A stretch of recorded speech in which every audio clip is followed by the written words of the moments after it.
Assalamu alaikum students. My name is Muhammad Arfan Ali. I am lecturer of mathematics and I am visiting here from the Department of Chemistry. अच्छा, यहाँ आज के lecture में हम लोग बात करेंगे रैंडम वेरिएबल्स। अच्छा, ये जो एक हम टर्म इंट्रोड्यूस करवाने जा रहे हैं रैंडम वेरिएबल, ये प्रोबेबिलिटी से रिलेटेड है। तो प्रोबेबिलिटी में आज हम देखेंगे कि एक न्यू टर्मिनोलॉजी हम इंट्रोड्यूस करवाने जा रहे हैं विच इज़ रैंडम वेरिएबल। अब रैंडम वेरिएबल है क्या, उसको हम देखते हैं डेफिनेशन में। So move on to the next slide. Random variable informally as a variable whose values depend on the outcomes of a random experiment। यानी कि random variables जो हैं एक ऐसे variables होते हैं जिनकी values जो हैं वो depend करती है किसी भी random experiment की outcome के ऊपर। जैसा कि आप लोगों को मालूम है कि मैथमेटिक्स में जो वेरिएबल्स होती हैं उनकी कोई ना कोई वैल्यूज होती हैं जिसको हम नॉर्मली एक्स या वाई से डिनोट करते हैं किसी भी वेरिएबल को। तो यहाँ पे जो स्टैटिस्टिक्स है, यहाँ पर भी हम एक वेरिएबल को इंट्रोड्यूस करवाना है जो कि प्रोबेबिलिटी से रिलेटेड है। अब प्रोबेबिलिटी में हम क्या करते हैं, एक प्रोबेबिलिटी में हम रैंडम एक्सपेरिमेंट्स करते हैं और उसकी हम किसी भी इवेंट की फिर प्रोबेबिलिटी को कैलकुलेट करते हैं। तो जब हम रैंडम एक्सपेरिमेंट करते हैं तो उसका कोई ना कोई आउटकम आता है।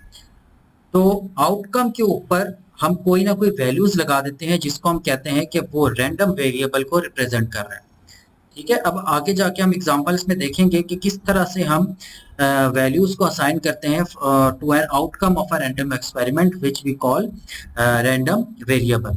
A random variable is a set of possible values from a random experiment। या दूसरे अल्फाज में हम ये कह सकते हैं कि कोई भी जब हम रैंडम एक्सपेरिमेंट करते हैं, मिसाल के तौर पे जब हम कॉइन को टॉस करते हैं तो ये एक रैंडम एक्सपेरिमेंट है। तो जितने भी पॉसिबल आउटकम्स होगा या पॉसिबल वैल्यूज होगी रैंडम एक्सपेरिमेंट की मदद से, वो हमारे पास रैंडम वेरिएबल को रिप्रेजेंट कर रहा होगा। मिसाल के तौर पे जब आप कॉइन को टॉस करते हैं तो आपका हेड आता है या टेल आता है। तो हेड और टेल को अगर हम कोई ना कोई वैल्यू असाइन कर दें, मिसाल के तौर पे हेड को हम 0 कह देते हैं और टेल को 1 कह देते हैं, तो these are called the values of the random variables.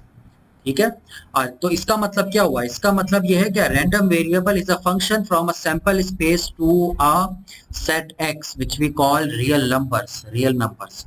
ये रैंडम वेरिएबल एक ऐसा फंक्शन है जो कि जिसका डोमेन जो है वो सैंपल स्पेस है किसी भी रैंडम एक्सपेरिमेंट का, और इसकी जो रेंज होती है वो रियल नंबर्स होती है। यानी सैंपल स्पेस में से कोई ना कोई एलिमेंट हम लेंगे और उसको हम असाइन कर देंगे रियल नंबर के ऊपर। तो ऐसे जो वेरिएबल्स होती हैं उसको हम फंक्शन के तौर पर देख रहे हैं। ठीक है, तो random variable is a function जिसका डोमेन सैंपल स्पेस होगा और जो उसकी रेंज है जो कि आउटपुट होगी वो कोई ना कोई रियल नंबर आएगा। तो नेक्स्ट स्लाइड पर हम देखेंगे कि किस तरह से रैंडम वेरिएबल की एग्जांपल्स को हम कैलकुलेट रैंडम वेरिएबल्स की एग्जांपल्स को देखेंगे। तो ये हमारे पास एक नेक्स्ट स्लाइड आ गई है जिसमें हमारे पास एक एक्सपेरिमेंट को हम कंसीडर कर रहे हैं which is tossing a coin, यानी कॉइन को हम टॉस करेंगे। सो हम करेंगे क्या इसमें, हम जब कॉइन को टॉस करेंगे तो जो भी हमारे पास इवेंट आएगा, इवेंट दो ही होंगे टॉसिंग ऑफ अ कॉइन में, एक या तो हेड आएगा या टेल आएगा। हम क्या करते हैं, हर एक इवेंट को यानी हेड को और टेल को कोई ना कोई वैल्यू असाइन कर देते हैं। ठीक है, सो इन तमाम वैल्यूज की जो एक सेट बनेगा उसको हम रैंडम वेरिएबल कहेंगे। फॉर एग्जांपल अगर आप कॉइन को टॉस करते हैं तो हेड को हम फॉर एग्जांपल कह देते हैं 0 है वो, टेल को हम वैल्यू दे देते हैं 1। ठीक है, सो हमारे पास कैपिटल एक्स को रैंडम वेरिएबल अगर हम रिप्रेजेंट करते हैं तो पॉसिबल वैल्यूज क्या आएंगी इस रैंडम एक्सपेरिमेंट की, या तो 0 आएगा या 1 आएगा। जैसे कि यहाँ पे नीचे फिगर में भी लिखा हुआ है कि पॉसिबल वैल्यूज या तो 0 है जो कि हेड के कॉरस्पॉन्डिंग है, या 1 है जो कि टेल के कॉरस्पॉन्डिंग है विच इज रैंडम इवेंट्स। तो इन शॉर्ट जो रैंडम वेरिएबल एक्स है वो हमारे पास क्या होगा 0,1, यानी जो रैंडम वेरिएबल एक्स है उसकी दो ही वैल्यूज होंगी, या तो 0 होगा या 1 होगा। तो इस एग्जांपल में हमने देखा कि रैंडम एक्सपेरिमेंट के जरिए से हम किस तरह से रैंडम वेरिएबल्स की जो वैल्यूज हैं उसको हम लिख सकते हैं। So this is not a difficult task to understand, यानी कि ये कॉन्सेप्ट कोई इतना मुश्किल नहीं है। जस्ट आप ये जहन में रखें कि जब भी आप कोई रैंडम एक्सपेरिमेंट करेंगे तो जो भी आपके पास आउटकम आ रहा होता है उसको हम कोई ना कोई वैल्यूज दे देते हैं। तो वो जो वैल्यूज हैं जो कि नंबर्स की फॉर्म में होती है वो रैंडम वेरिएबल्स की वैल्यूज होती हैं। तो इतना ये आसान सा कॉन्सेप्ट है, ठीक है। आई होप कि आप लोगों ने अंडरस्टैंड इसको कर लिया होगा। तो यहाँ पर हम मजीद देखते हैं कि रैंडम वेरिएबल्स को हम किस तरह से मजीद एलोबरेट इसको कर सकते हैं। तो यहाँ पर एक पॉइंट ये है कि रैंडम वेरिएबल्स क्या होती है। Random variable is a set of all values in the sample space, यानी सैंपल स्पेस में जितनी भी हमारे पास वैल्यूज आ रही होती हैं वो रैंडम वेरिएबल्स हैं। फॉर एग्जांपल यहाँ पर इस स्लाइड में हम दो एग्जांपल्स को देखेंगे। First example is a throwing a die once, यानी कि एक छक्का है जो कि हम लूडो में यूज करते हैं। उसको अगर हम एक दफा रोल कर दें तो हमारे पास जो पॉसिबल आउटकम्स होती हैं किसी भी सैंपल स्पेस में वो क्या हो सकती हैं, या तो 1 आएगा या 2, 3, 4, 5 या 6, ठीक है। तो अगर हम रैंडम वेरिएबल एक्स को वैल्यूज दे देते हैं कि वो रिप्रेजेंट कर रहा है the score shown on the top face, यानी कि जब आप डाई को रोल करते हैं तो जो भी टॉप फेस में जो स्कोर आ रहा होता है 1 से लेकर 6 तक, तो रैंडम वेरिएबल उसको रिप्रेजेंट कर रहा है। तो हमारे पास जो रैंडम वेरिएबल एक्स है उसकी वैल्यूज फिर क्या हो सकती हैं, 1, 2, 3, 4, 5 एंड 6, क्योंकि सैंपल स्पेस में भी हमारे पास 1 से लेकर 6 तक वैल्यूज हैं। तो ये हमारे पास random variable throwing a die का जो पॉसिबल वैल्यूज होती हैं वो हमने यहाँ पर लिख दी है। सिमिलरली अगर आप let the random variable X denotes a number of heads in tossing of 2 coins, यानी कि अगर आपके पास 2 कॉइन्स हैं और उनको आप टॉस कर रहे हैं तो रैंडम वेरिएबल एक्स हमारे पास एक हमने ऐसा सेट लिया है या ऐसी हमने वेरिएबल ली है जो बेसिकली नंबर ऑफ हेड्स को रिप्रेजेंट कर रहा है, ठीक है।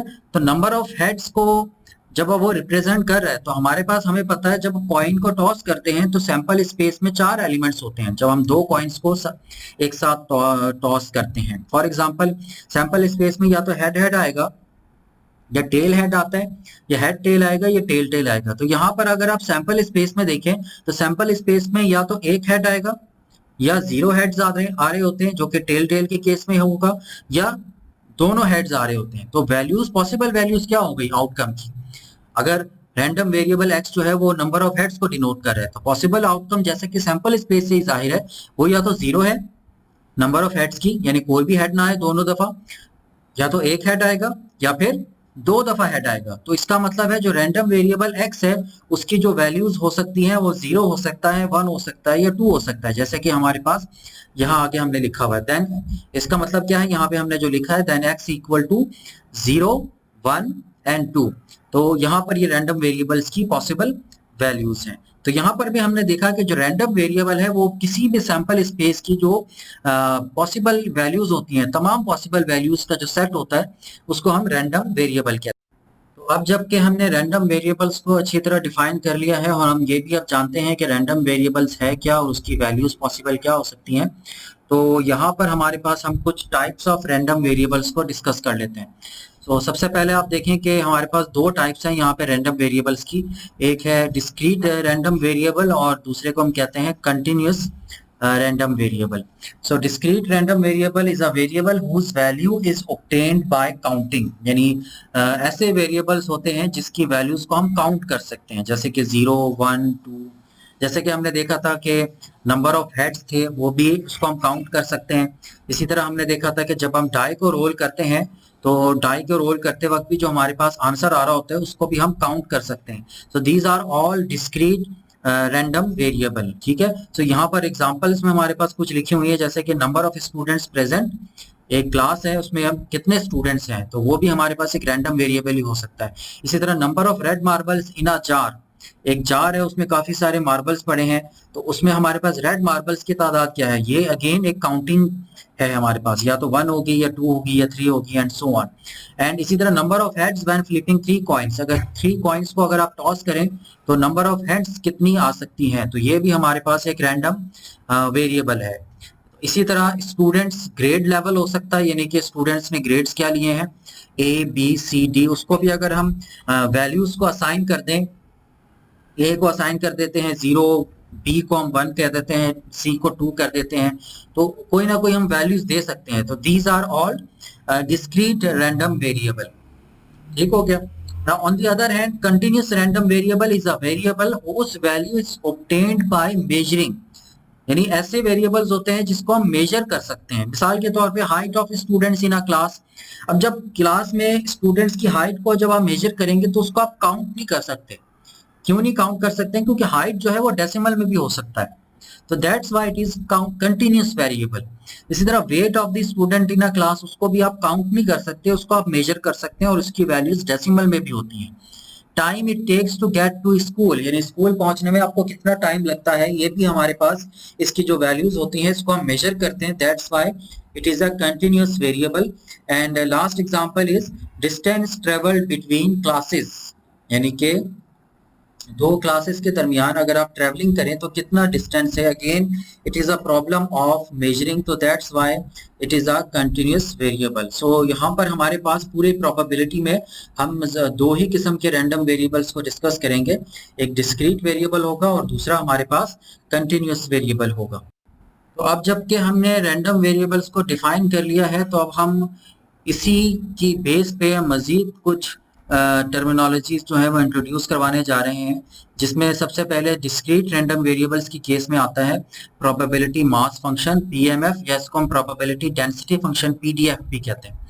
सो for a discrete random variable X with possible values x1, x2, x3 up to xn, यानी कि एक रैंडम वेरिएबल हमने x लिया हुआ है जिसकी पॉसिबल वैल्यूज क्या है, x1, x2, x3 up to xn। ये वैल्यूज का मतलब ये है कि जैसे 0, 1, 2, 3 हमने देखी थी ये वैल्यूज होती है, तो वैल्यूज को हमने generally x1, x2, x3 up to xn कह दिए।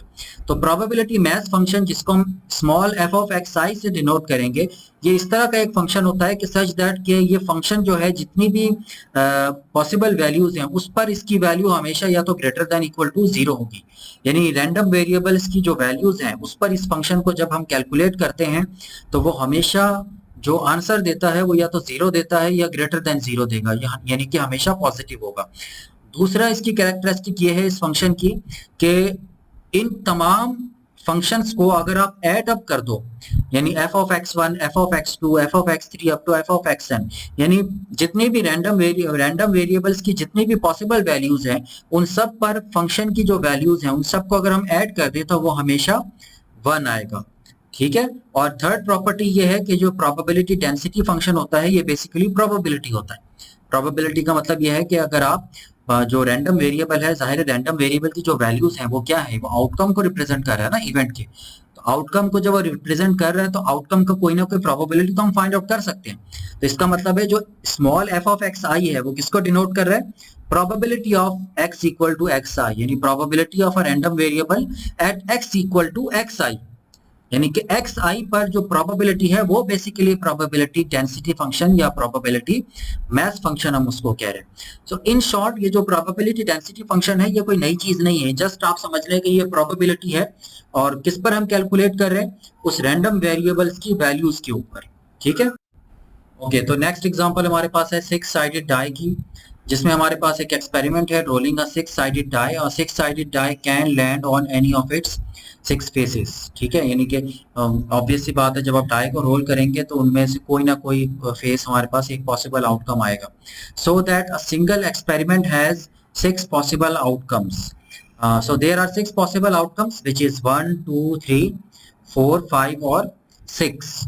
सो from a table probability is non negative. आगे हम टेबल में देखेंगे कि इन सब की जो प्रोबेबिलिटीज होती हैं वो नॉन नेगेटिव ही होती हैं।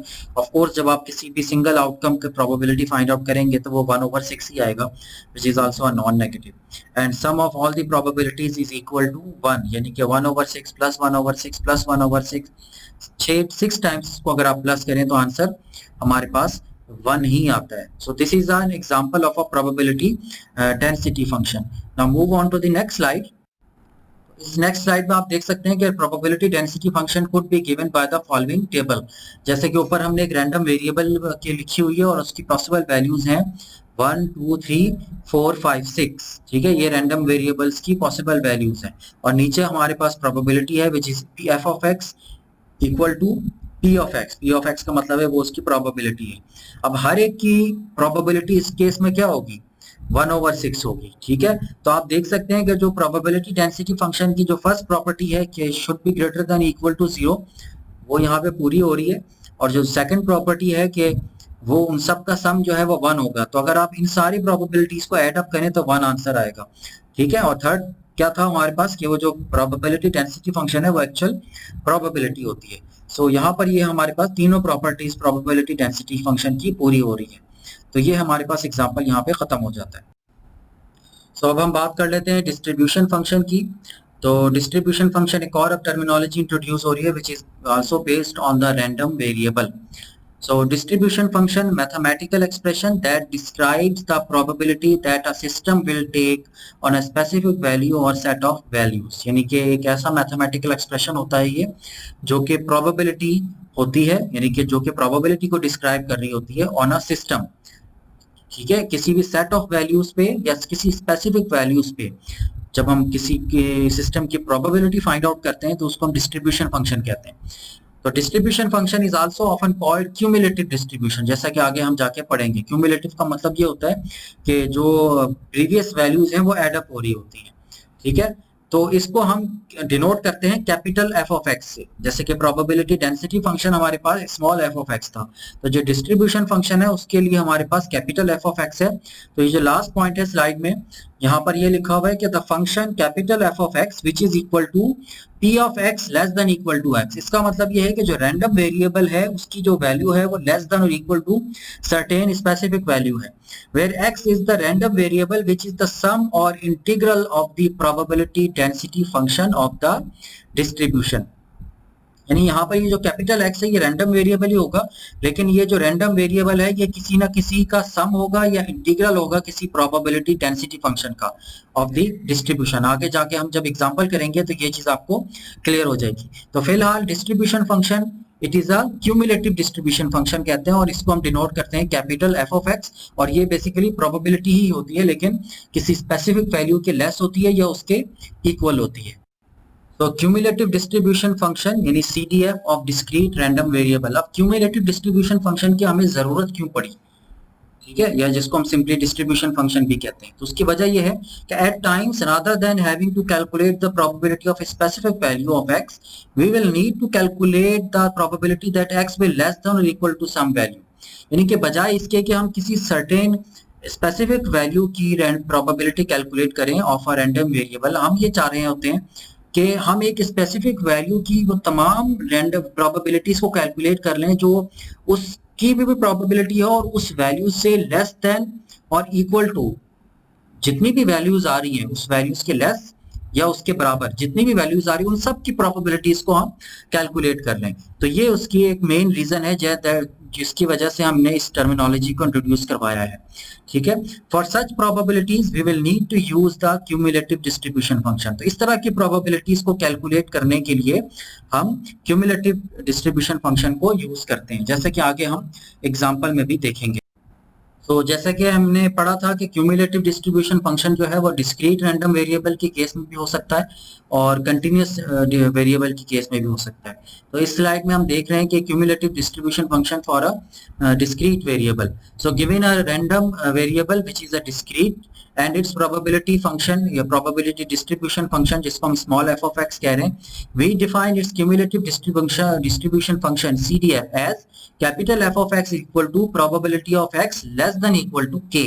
k is a certain value और इसका मतलब ये है कि वो तमाम probabilities जो k से less हैं या बराबर हैं, where p of x less than equal to x is equal to summation p from x to x, where x is a minimum here and above is the maximum, where p of x equal to t। ठीक है, सो यहाँ हमारे पास ये तमाम values का तमाम probabilities का sum होगा जो कि किसी स्पेसिफिक वैल्यू के लेस देन और इक्वल टू होते हैं। ठीक है, so this function allows us to calculate the probability that the discrete random variable is less than और इक्वल टू सम वैल्यू। वो सम वैल्यू क्या है, वो सम वैल्यू स्मॉल x है इस केस में। तो इसकी वजह से इस फंक्शन की मदद से हम वो तमाम प्रोबेबिलिटीज डिस्क्रीट रैंडम वेरिएबल्स की फाइंड आउट कर सकते हैं जो कि किसी भी वैल्यू की लेस हो या इक्वल हो। In practice, we rarely speak of f of x and usually just refer to, यानी हम कैपिटल f of x भी समटाइम हम नहीं लिखते हैं, जस्ट हम ये लिख देते हैं कि probability of x less than equal to x। इसका मतलब ये होगा कि प्रोबेबिलिटी उन तमाम वैल्यूज की यहाँ पर मौजूद है जो कि स्मॉल x से छोटे हैं या उसके बराबर हैं। ठीक है, तो यहाँ पर इस टर्मिनोलॉजी का मतलब ये है। तो यहाँ पर हम एग्जांपल देख लेते हैं कि coin is tossed twice, let X be the number of observed heads, यानी कि एक रैंडम वेरिएबल हमने लिया है जो कि हेड्स को रिप्रेजेंट कर रहा है, ठीक है। So find the cumulative distribution function of the random variable x.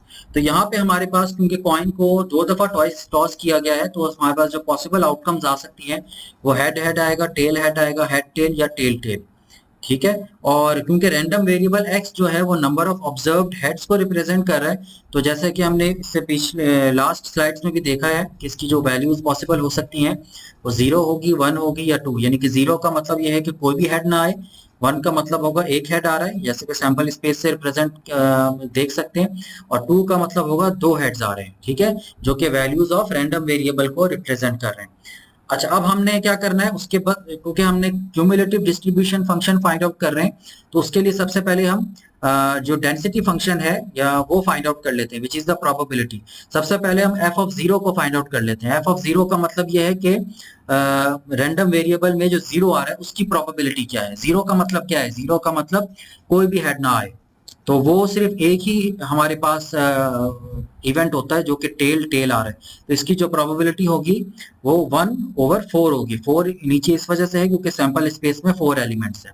इसी तरह एफ ऑफ 1 का मतलब है प्रोबेबिलिटी ऑफ 1 हेड, तो 1 हेड की प्रोबेबिलिटी हमारे पास 1/2 होगी, क्योंकि जो 1 हेड में हमारे पास सैंपल स्पेस के अंदर 2 ही एलिमेंट्स आ रहे हैं, एक टेल हेड और हेड टेल, तो 2 को आप डिवाइड करेंगे 4 से, विच इज 1/2। इसी तरह एफ ऑफ 2 हम निकाल रहे हैं, तो एफ ऑफ 2 मतलब है प्रोबेबिलिटी है at a random variable, at a random variable 2, ठीक है। ये 2 पर जो उसकी वैल्यू है वो उस पर हम प्रोबेबिलिटी कैलकुलेट कर रहे हैं। तो 2 हमारे पास का क्या मतलब है कि 2 हेड्स आ रहे हैं, तो 2 हेड्स में हमारे पास एक ही इवेंट है, तो विच इज 1, इसकी प्रोबेबिलिटी फिर क्या होगी 1/4। So to find CDF first note that, अब देखिए हमने क्या फाइंड आउट करना है। यहाँ पे अब रैंडम वेरिएबल्स की 3 वैल्यूज हैं, 0, 1 और 2। तो हमारे पास सबसे पहले आप ये नोट करें कि अगर x जो है स्मॉल x, जो कि रैंडम वेरिएबल की वैल्यूज को रिप्रेजेंट कर रहा है, अगर तो वो लेस देन 0 है, तो इसका मतलब क्या है, इसका मतलब ये होगा कि उसकी जो क्यूमुलेटिव डिस्ट्रीब्यूशन फंक्शन है वो 0 होगी। क्यों? क्योंकि उस केस में जो कैपिटल एफ ऑफ एक्स होगा वो बराबर होगा probability of x less than equal to x। अब less than equal to X का मतलब है क्योंकि स्मॉल एक्स जो है वो ऑलरेडी लेस देन 0 है, तो लेस देन 0 में हमारे पास कोई भी वैल्यू नहीं आ रही रैंडम वेरिएबल की, ठीक है। तो इस वजह से इसकी प्रोबेबिलिटी फिर 0 हो जाती है, क्योंकि ये इम्पॉसिबल इवेंट हो जाता है। सो ये x लेस देन 0 के लिए हमने cumulative distribution function find out कर लिया है। अब बात करते हैं x greater than equal to 2 की। अब x greater than equal to 2 का मतलब क्या है कि जब हम इसकी cumulative distribution function find out करेंगे तो इसका मतलब होगा कि p of x less than equal to x। अब less than equal to x का क्या मतलब है, less than equal to x का मतलब ये है कि यहाँ पर जो स्मॉल x है क्योंकि वो 2 है, तो 2 से लेस और इक्वल जितनी भी वैल्यूज हैं उन सब की प्रोबेबिलिटीज का सम होगा। अब उन सब की प्रोबेबिलिटीज को अगर आप सम करते हैं, मिसाल के तौर पे 2 से लेस कौन कौन सी प्रोबेबिलिटीज आ रही हैं, एक 0 आ रहा है, एक 1 आ रहा है और 2 आ रहा है। सो इन तीनों प्रोबेबिलिटीज को अगर आप सम करेंगे, यानी कि 1/4 प्लस 1/2 प्लस 1/4, तो आप देखेंगे कि इसका आंसर 1 आता है। तो इसका मतलब है x greater than equal to 2 के लिए जो हमारे पास क्यूमुलेटिव डिस्ट्रीब्यूशन फंक्शन आ रहा है वो 1 आ गया है। तो अब हमारे पास 2 मजीद वैल्यूज रह गई हैं स्मॉल x की। एक है जो कि नेक्स्ट स्लाइड, x जो है वो 0 और 1 के दरमियान, और एक है x 1 और 2 के दरमियान। तो सबसे पहले हम बात कर लेते हैं for the interval if x is greater than equal to 0 and less than 1। अब इसमें देखें ग्रेटर देन इक्वल टू 0 का मतलब ये है कि 0 शामिल है, और लेस देन 1 का मतलब है 1 शामिल नहीं है। तो जब आप इसकी cumulative distribution function find out करेंगे तो इसका मतलब क्या होगा कि probability of x less than equal to x, small x क्योंकि 0 और 1 के दरमियान है जिसमें 0 शामिल है, तो इसका सिर्फ सादा सा मतलब यही है कि हम प्रोबेबिलिटी किस पर कैलकुलेट कर रहे हैं, x इक्वल टू 0 पर। और x इक्वल टू 0 पर जो प्रोबेबिलिटी है वो हमने ऊपर देखी है वो 1/4 आ जाती है। तो इसमें हमारे पास जो CDF है x फ्रॉम 0 टू 1 वो 1/4 हो जाएगा। फाइनली अगर x जो है वो ग्रेटर देन इक्वल टू 1 और लेस देन 2 होगा, तो इसका मतलब है यहाँ पर हमारे पास जो रैंडम वेरिएबल x है जो स्मॉल x है, क्योंकि वो 1 और 2 के दरमियान है जिसमें 2 शामिल नहीं है, 1 शामिल है। तो जब हम इसकी CDF फाइंड आउट करेंगे तो इसका मतलब ये होगा कि probability of x less than equal to 1 अब 1 से लेस कौन कौन सी प्रोबेबिलिटीज आ सकती हैं? एक 0 है और एक 1 है, तो 0 पर भी प्रोबेबिलिटी फाइंड आउट होगी और 1 पर भी, और दोनों को हम एड अप कर देंगे तो ये हमारे पास आंसर आ जाता है 3/4। तो ये हमारे पास सारी जो हमने कैपिटल एफ ऑफ एक्स की वैल्यूज हैं वो जब हमने कैलकुलेट कर ली है, अब हम इसको लिख सकते हैं CDF के तौर पर। तो CDF को जब हम लिखेंगे तो यहाँ पर आप देखेंगे कि कैपिटल एफ ऑफ एक्स बराबर होगा, एक ब्रैकेट हमने लिखा है जिसमें 0 है पहले, फिर 1/4, 3/4 एंड 1। अब 0 का मतलब यह है कि इसमें जो इंटरवल था हमारे पास वो x लेस देन 0 के लिए था।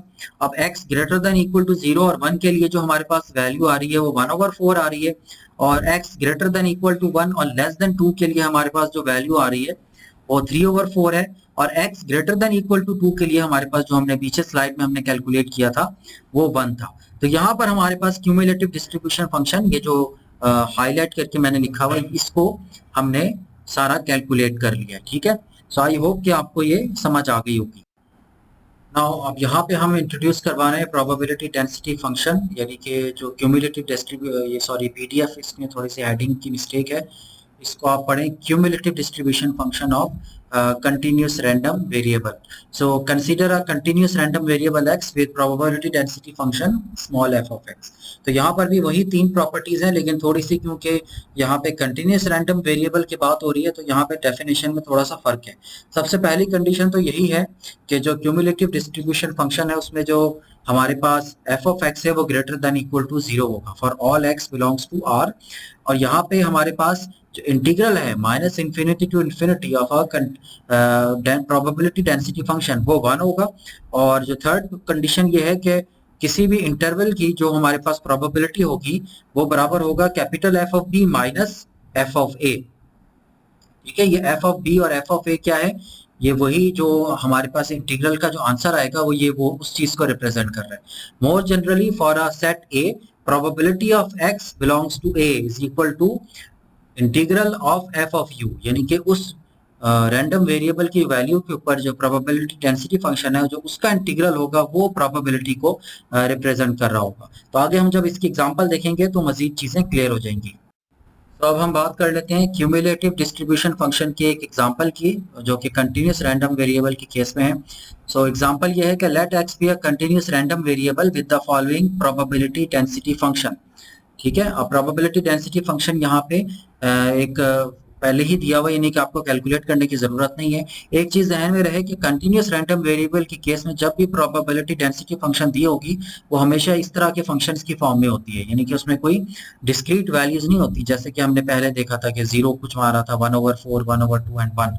अब यहाँ पे क्या आ रहा है, एक फंक्शन है c e raised to power minus x for x greater than equal to 0 और 0 अदरवाइज इसकी वैल्यू है, where c is a positive constant। अब क्वेश्चन ये है कि find the constant c, and B part में है find the cumulative distribution function of x, यानी कि capital f of x at the value x। ठीक है, तो ये हमने फाइंड आउट करना है। On to the next slide। अब नेक्स्ट स्लाइड में आप देखें, सबसे पहले हमने क्योंकि c फाइंड आउट करना है तो जो हम c फाइंड आउट करने के लिए इसकी प्रॉपर्टी नंबर 2 यूज करेंगे। प्रॉपर्टी नंबर 2 ये है कि अगर आप इंटीग्रल लेते हैं -∞ to infinity of a probability density function तो वो आंसर 1 आता है। अब यहाँ पे जो प्रोबेबिलिटी डेंसिटी फंक्शन है वो दिया हुआ इन्होंने c e raised to power minus u where x is greater than equal to 0। तो ग्रेटर देन इक्वल टू 0 की बात हो रही है, तो ये नीचे वाला जो -∞ है उसको हमने 0 से रिप्लेस कर दिया है, और 0 से लेकर इन्फिनिटी तक इसकी लिमिट होगी इंटीग्रेशन की। ठीक है, अब c क्योंकि कांस्टेंट है तो e raised to power minus u, इसका जब आप लेते हैं इंटीग्रल तो वो वही आता है e raised to power minus u, और साथ में माइनस को डिवाइड करते हैं तो वो माइनस साथ में कोफिशिएंट में आ जाएगा, और 0 टू इन्फिनिटी इसकी लिमिट है, और जब लिमिट्स को आप पुट करेंगे तो ये आ जाएगा e raised to power minus infinity which is 1, और बल्कि e raised to power minus infinity is 0, और माइनस के बाद आएगा minus e raised to power 0। तो e raised to power 0 क्योंकि 1 होगा तो वो माइनस माइनस प्लस हो जाता है, तो ये सिर्फ c बच जाएगा। तो c की वैल्यू हमारे पास क्या आ गई, 1 आ गया। ठीक है, अब हमने फाइंड आउट करना है cumulative density function, cumulative distributive function. तो उसके लिए हमारे पास जो फार्मूला है वो ये है कि कैपिटल एफ ऑफ एक्स जो है वो बराबर होता है -∞ टू x, और ये जो F of x small F of x of you लिखा हुआ है ये प्रोबेबिलिटी डेंसिटी फंक्शन होती है। तो अगर x लेस देन 0 है तो हमारे पास तो ये इसकी जो वैल्यू है वैसे ही 0 होगी। क्यों? क्योंकि x लेस देन 0 के लिए हमारे पास जो प्रोबेबिलिटी डेंसिटी फंक्शन है वो 0 है, जो कि पीछे स्लाइड में हमारे पास गिवन है। अब हमारे पास हम सिर्फ बात कर रहे हैं x greater than equal to 0 के लिए। अब x greater than equal to 0 के लिए हमारे पास जो प्रोबेबिलिटी डेंसिटी फंक्शन है वो है e raise to power minus u। तो इसको जब हम इंटीग्रेट करेंगे 0 से x तक, अब माइनस इंफिनिटी को खत्म करके मैंने 0 लिख दिया है, क्योंकि हमारा जो फंक्शन है वो x greater than equal to 0 है। ठीक है, तो 0 से x जब हम इसको लिमिट को पुट करेंगे तो इसका आंसर आ जाता है 1 minus E raise to power minus x। तो ये हमारा आंसर आ जाएगा। तो इसका मतलब क्या है, क्यूमुलेटिव डिस्ट्रीब्यूशन फंक्शन हमारे पास गिवन हो जाएगा 1 minus E raise to power minus x for x greater than equal to 0 and 0 otherwise. तो ये आज का लेक्चर हमारा खत्म हो गया है। तो आज के लेक्चर में बेसिकली हमने सबसे पहले रैंडम वेरिएबल को देखा, फिर रैंडम वेरिएबल की बेस पे हमने कुछ और टर्मिनोलॉजीज को इंट्रोड्यूस करवाया। सबसे पहले तो हमने देखा कि डिस्क्रीट रैंडम वेरिएबल और कंटिन्यूस रैंडम वेरिएबल क्या होता है। उसके बाद हमने प्रोबेबिलिटी डेंसिटी फंक्शन पीडीएफ को पढ़ा है, जो कि प्रोबेबिलिटी होती है एक्चुअल। उसके बाद हमने क्यूमुलेटिव डिस्ट्रीब्यूशन फंक्शन को पढ़ा है, जो कि प्रोबेबिलिटी की एक टाइप है, लेकिन हम क्या करते हैं उसकी प्रोबेबिलिटी कैलकुलेट करते हैं for all the probability which is less than or equal to some value of x। ठीक है, sum of all the probabilities, इसको हम कहते हैं क्यूमुलेटिव डिस्ट्रीब्यूटिव फंक्शन। और उसमें भी हमने दो टाइप्स पढ़े हैं। उसमें एक में डिस्क्रीट के केस में क्यूमुलेटिव डिस्ट्रीब्यूशन फंक्शन पढ़ा है, और दूसरे फिर जो है कंटिन्यूस रैंडम वेरिएबल के केस में पढ़ा है। सो आई होप कि आपको अंडरस्टैंड हुआ होगा। सो आज हम ये लेक्चर खत्म करते हैं यहाँ पर ही। इंशाल्लाह फिर नेक्स्ट टॉपिक के साथ, एक नए टॉपिक के साथ फिर दोबारा हाजिर होंगे हम। Office.